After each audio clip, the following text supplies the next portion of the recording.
Halo semua, kembali lagi di pembahasan soal OSNP Kimia tahun 2025. Pada video kali ini kita akan melanjutkan pembahasan ke soal nomor 5.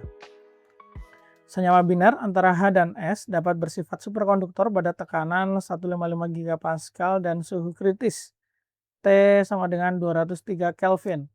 Senyawa tersebut mengkristal dalam sel satuan kubus dengan ukuran A, ini panjang sisi kubus ya, 3,0639 angstrom.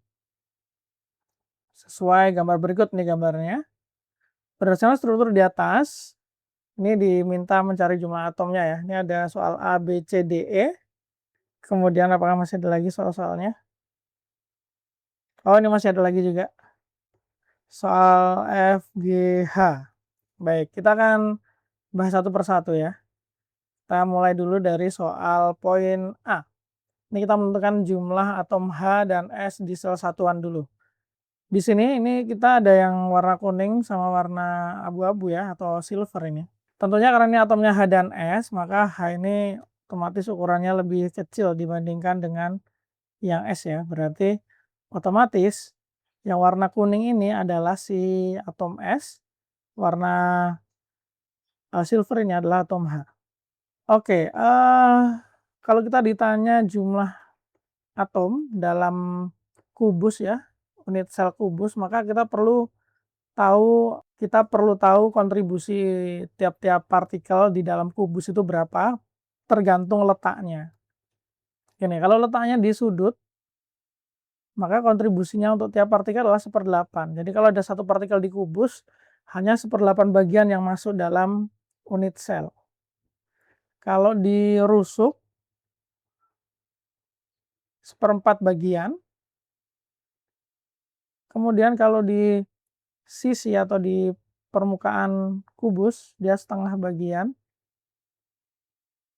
Kalau di dalam kubus, berarti dia full satu bagian. Nah, sekarang untuk atom H yang warna silver ini ya, atau abu-abu ini. Atom H kalau kita lihat, di sini ada di rusuk, rusuk, rusuk, rusuk. Ada 4 yang dirusuk ya. Untuk yang di atas, kita cek aja dulu ini rusuknya ada 1, 2, 3, 4, 5, 6, 7, 8, 9, 10, 11, 12. Yang dirusuk ada 12, berarti 12 dikali 1/4-nya adalah 3. 3 partikel H atau 3 atom H. Terus selain yang dirusuk ada juga ini yang di permukaan ya. 1, 2, 3, 4, 5, 6. Ada 6 ya. Di permukaan itu berarti di sisi kubus. Dan 6 dikali setengah, berarti 6 kali setengah, 3. Berarti totalnya atom H-nya ada 6 ya. Ada 6 atom. Itu untuk atom H. Sekarang kalau untuk atom S ini yang warna kuningnya ada di sudut 1, 2, 3, 4, 5, 6, 7, 8. Ini ada di sudut ya. Ada 8 atom, berarti 8 dikali 1/8. Ini 1. Terus yang terakhir ada di sini, ini di dalam kubus. Berarti 1. 1 kali 1 ya 1. Berarti totalnya adalah 2 gitu ya. So, dalam unit sel ini terdapat 6 atom H dan 2 atom S. Jika rumus empirisnya tersebut ditulis sebagai HXSY, nilai X adalah, sedangkan nilai Y adalah, oke. Ini rumus empirisnya ya. Kita tahu di sini bahwa jumlah atom H-nya 6, jumlah atom S-nya 2. Berarti dalam satu unit sel kita bisa tuliskan H6S2. Tapi kalau ditanya rumus empiris, maka kita sederhanakan angka-angkanya, perbandingan angka-angkanya, berarti H3S2. Di mana 3 ini adalah X, 2 ini adalah Y. Berarti X-nya, ini kok 2, 1 ya harusnya ya. H3S atau H3S1. X-nya 3, Y-nya 1. Gini ya? Oke. Sekarang kita lanjutkan ke soal berikutnya. Volume sel satuan senyawa tersebut adalah titik-titik dalam nanometer kubik. Di sini kita punya A. A itu adalah panjang sisi. Jadi dari sini ke sini itu adalah A gitu ya. Berarti kalau kita mencari volume kubus ya berarti kan sisi kali sisi kan, atau A pangkat 3 gini kan. Nah, tapi di sini dimintanya dalam nanometer kubik. Nah, sekarang kita konversi dulu satuannya. Kan ada meter, terus milimeter, mikrometer, baru nanometer. Meter ke milimeter kali 10 pangkat 3, milimeter ke mikrometer 10 pangkat 3, mikrometer ke nanometer kali 10 pangkat 3. Jadi 1 meter itu setara dengan 10 pangkat 9 nanometer. Nah, sementara angstrom itu setara dengan 10 pangkat 10. Sorry. 1 meter itu setara dengan 10 pangkat 10 angstrom. Nah, jadi kita bisa bandingkan ya. Ini kalau kita konversi, berarti 1 angstrom itu akan sama dengan 0,1 nanometer. Berarti nilai A ini kalau kita ubah ke dalam nanometer itu jadinya 0,30639 nanometer. Tinggal kita masukkan aja ke rumus volumenya ya. A pangkat 3 berarti 0,30639 pangkat 3. Kita pakai kalkulator. 0,30639 pangkat 3. Ini hasilnya adalah 0,0288. Oke. 0,0288 nanometer pangkat 3. Ini ya jawabannya ya. Soal B beres. Kita menuju ke soal berikutnya. Soal C. Massa jenis senyawa tersebut adalah, ini dalam gram per sentimeter kubik ya. Kan kalau untuk massa jenis itu kan massa dibagi volume. Tadi volume sih kita udah dapat ya nilainya ya. Kita tuliskan dulu saja. 0,0288 nanometer pangkat 3. Ini kalau jadikan senti, berarti ini perlu naik dulu nih. Nanometer ke mikrometer, mikrometer ke milimeter, baru milimeter ke sentimeter. 10 pangkat min 3, 10 pangkat min 3, yang ini 10 pangkat min 1, berarti 10 pangkat min 7 ya. So, 0,0288 kali 10 pangkat min 7 cm kubik. Atau kita bisa tuliskan 2,88 kali 10 pangkat minus 9 cm kubik. Ini ya volumenya ya. Nah, sekarang kita cari massanya dulu. Massa total yang ada di unit sel ini berarti kan adalah massa hidrogen ditambah massa sulfur. Massa hidrogen berarti adalah molnya hidrogen dikali AR-nya hidrogen.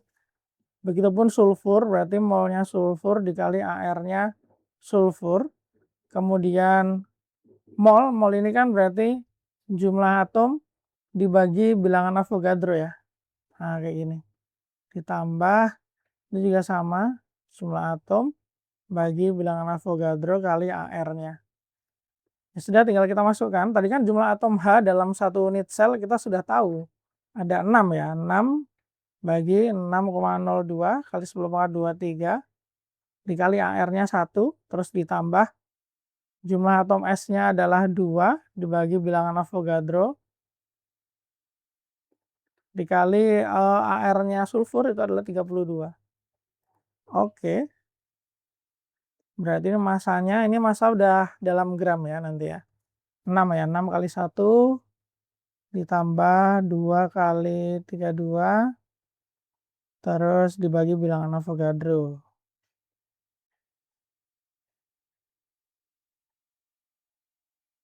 Ini dia 1,163 atau 1,1628 ya. 10 pangkat minus 22. gram. Oke, gini ya, bentar. Kenapa ini yang sentimeternya dikit sekali ya? Oh, astaga, sorry. Ini ada kesalahan. Ini kan nanometer ke sentimeter tuh dikali 10⁻⁷ ya. Tapi ini ada pangkat 3-nya. Harusnya di sini dikalinya 10⁻⁷ pangkat 3 gitu. Jadinya ini min 21 tambah min 2 berarti min 23 ya. Min 23, nah kayak gini. Nah ini baru nanti make sense jawabannya. Berarti langsung saja kita pakai nilai V dan M ini. Masukkan dalam rumus massa jenis. M-nya 1,1628. 10 pangkat min 22 dibagi dengan 2,88 kali 10 pangkat min 23. Nah, berapa ini rho-nya? 1,628 kali 10 pangkat min 2.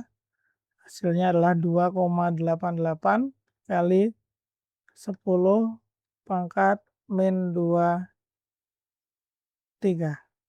Ini hasilnya 5,65. Oke. 5,65, satuannya adalah gram per sentimeter kubik. Nah, ini adalah massa jenisnya ya. Seperti itu. Kita lanjutkan ke soal berikutnya. Panjang ikatan HS dalam senyawa tersebut adalah titik-titik nanometer. Baik, di sini yang pertama kalau kita lihat polanya ya pakai rusuk yang ini. Dari titik ini, dari pusat sulfur yang atas ke pusat sulfur yang bawah. Ini kan adalah A. Nah, sebenarnya itu kan dia gambarnya seperti ini. Ini kan versi gambar yang ada jaraknya ya. Jadi sebenarnya dia saling bersinggungan. Mungkin kalau diilustrasikan seperti ini. Nah, jadi ini ada atom S, kemudian ada lagi atom S yang bawah. Nah, ini yang atas ya. Ini yang atas, yang ini yang bawah. Terus di tengah-tengahnya ada si atom H. Kayak gini. Nah, saling bersinggungan ya tapi ya. Kemudian yang kita tahu di soal itu adalah panjang ini nih.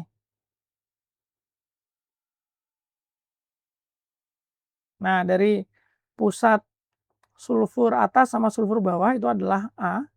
Kemudian kalau kita gambarkan panjang ikatannya, panjang ikatan antara H dan S atau panjang ikatan HS itu berarti yang ini. Dari pusatnya S ke pusatnya H. Nah, ini panjang ikatan kita simbolkan sebagai L aja. Nah, ini L. Kemudian ini juga L. Nah, dari sini kan kita bisa tahu hubungan antara panjang rusuk dengan panjang ikatan HS. Hubungannya adalah bahwa A itu adalah 2 kali L atau L itu adalah A dibagi 2 gitu kan. Berarti kalau kita diminta mencari L, ya sudah. Dalam nanometer ini kita ubah ke nanometer dulu A-nya, jadinya 0,30639. 0,30639 dibagi 2. Kita hitung pakai kalkulator 0,30639 bagi 2. 0,153 atau 0,1532 gitu aja ya. 0,1532 nanometer. Nah, ini adalah panjang ikatan HS. Lanjut ke soal berikutnya. Berdasarkan struktur kristal di atas, ini yang di sini ya. Orbital hibrida yang digunakan untuk berikatan pada senyawa di atas adalah, oke, ini kita milih ya, antara sp, sp2, sp3, sp3d. Nah, dari mana kita tahu? Kita bisa ngecek dia orbital hibridanya, kalau dari kristal gini ya, pakai sudutnya, sudut ikatan. Kalau sp itu sudut ikatannya sekitar 180 derajat. sp2 120 derajat. sp3 109,5 derajat. sp3d itu berarti yang 5 ya. Nah, ini ada 2 nih. Bentuknya kan yang bipiramida trigonal, berarti ada yang 90 sama ada yang 120 derajat. kayak gitu. Harusnya ada itu dua-duanya. Nah, tapi kalau kita lihat di sini, kalau misalkan kita lihat atom sulfur yang di pusat ini, dia kan berarti tetangga terdekatnya adalah atom-atom H yang ada di sisi-sisi kubus ini kan. Nah, ini kalau kita lihat sudutnya adalah 90 derajat, kan gitu. Yang 120 ada nggak? Nggak ada yang 120, semuanya 90 derajat. Berarti ini yang paling tepat, kalau pilihannya cuma ini, berarti yang paling tepat adalah dia tidak berhibridisasi, kayak gitu. Kalau kita ambil rumus empirisnya, H3S tadi misalnya ya, kalau mau kita gambar struktur Lewis kan kayak gini ya. Nah, ini sisa satu gitu kan. Ini berarti kan domainnya adalah 120 derajat nih harusnya. Harusnya trigonal planar kan. Kalau terhibridisasi, nah ini tidak terhibridisasi berarti kan karena 90 derajat.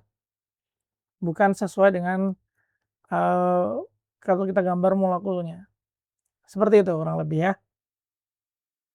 Oke, soal A sampai E sudah. Sekarang kita masuk ke soal FGH. Nah, kalau tadi ngomongin kristal, ini ngomongin orbital molekul sekarang.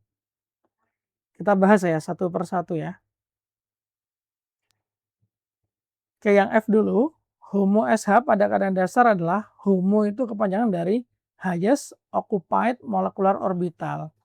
Berarti ini menanyakan orbital molekul dari SH yang paling tinggi tapi terisi elektron itu yang mana kayak gitu. Nah, sebelum itu kita bahas dulu yang ini.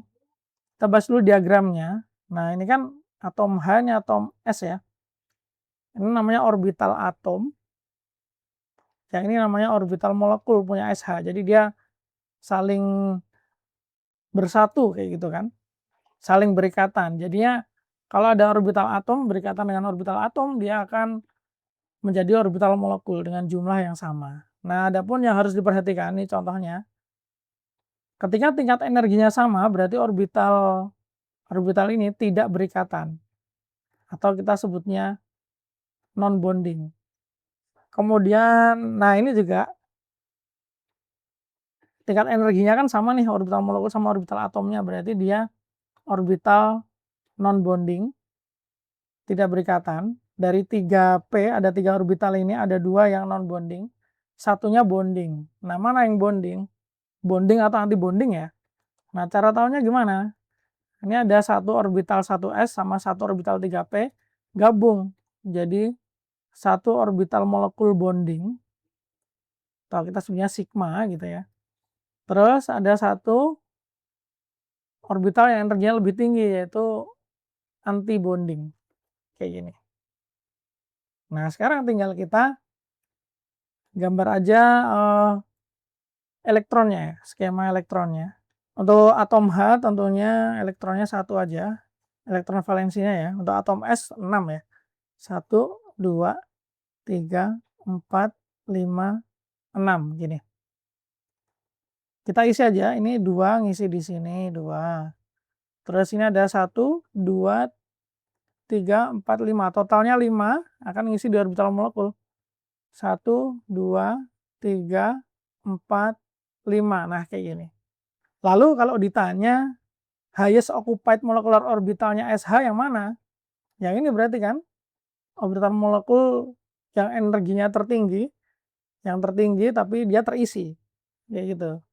Termasuk dia orbital non bonding ya, karena dia tingkat energinya sama dengan orbital atom penyusunnya. Non bonding jawabannya. Nah, kemudian yang poin G, spesies H pada keadaan dasar memiliki multiplisitas berapa? Nah, ini udah dikasih deskripsi ya, multiplisitas itu gimana ngitungnya. Multiplisitas suatu konfigurasi elektron ditentukan dari rumus 2s plus 1, dengan S adalah nilai harga mutlak total spin. Nilai multiplisitas 1, 2, dan 3 secara berurutan disebut dengan singlet, doublet, dan triplet. Berarti di sini kita fokus ngitung total spinnya aja. Kan tiap atom spinnya bisa plus setengah sama minus setengah kan. Sorry, bukan tiap atom, tiap elektron. Nah, kalau kita lihat di sini, paling bawah ini ada plus setengah minus setengah, habis. Plus setengah minus setengah, habis. Plus setengah minus setengah, habis. Terus ini ada plus setengah di sini, karena ada yang single ya. Plus setengah berarti S-nya kan sama dengan plus setengah, berarti multiplisitasnya 2S plus 1 ini sama dengan 2 kali setengah tambah 1. Berarti ini 1 tambah 1, 2. Nah, kalau 2 ini namanya doplet. So, spesies H pada kadar dasar multiplisitasnya adalah doplet. Seperti itu ya. Nah, sekarang kita lanjutkan ke soal H. Untuk spesies SH, SH+, dan SH-, urutan besarnya momen magnet yang sesuai adalah, momen magnet ini bergantung pada multiplisitas tadi ya, atau kita hubungkan aja dengan jumlah elektron tak berpasangan.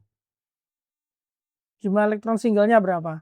Makin banyak jumlah elektron singlenya, maka momen magnetnya makin besar. Nah, sekarang untuk membandingkan itu ya kita perlu menggambar orbital molekul dari SH, SH+, dan SH- ya. Nah, jadi ini kita isi satu-satu aja. Kita mulai dari SH dulu.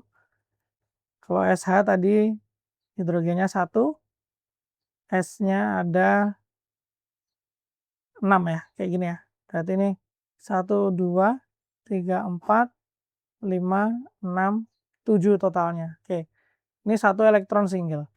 Kemudian kalau SH+,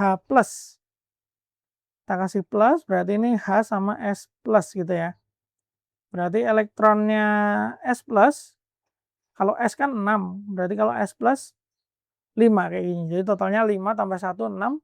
Kita isi 1, 2, 3, 4, 5, 6 seperti ini. Untuk SH minus, berarti ini S minus. Berarti elektron S itu kan 6, berarti S minus adalah 7. 1, 2, 3, 4, 5, 6, 7. Total elektronnya adalah 7 tambah 1, 8. Kita hitung, 1, 2, 3, 4, 5, 6, 7, 8. Sekarang kita periksa elektron singlenya untuk SH. Elektron singlenya 1. Terus untuk SH+, ini ya, elektronnya 2. Untuk SH-, nah ini nggak ada nih. Elektron yang singlenya nggak ada.